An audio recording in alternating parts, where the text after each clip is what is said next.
Humor Armor. Isang araw sa Kalye Pogi, naglalakad si Baluboy na may dalang ballpen at papel. Sa kanyang paglalakad, nakasalubong niya ang kanyang kumpare na si Nardo. Nagtatakang binati ni Nardo si Baluboy. "Kumusta pareng Baluboy? Bakit may dala kang ballpen at papel? Para saan ba yan?" Nakangiti naman sumagot si Baluboy.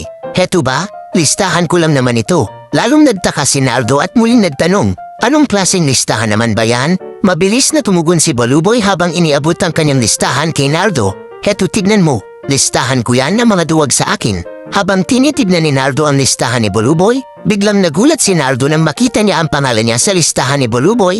Galit na tinanong ni Nardo si Baluboy, "Bakit nandito ang pangalan ko sa listahan mo?" Muling napangiti si Baluboy at nagtanong, "Bakit lalaban ka ba sa akin?" Sa sobrang galit, mabilis na sumagot si Nardo, "Oo naman, lalaban ako sa iyo. Gusto mo sapukin pa kita dyan?" Napakamot sa ulo si Baluboy at sinabi, "Kalma ka lang pre, pwede naman nating burahin yung pangalan mo."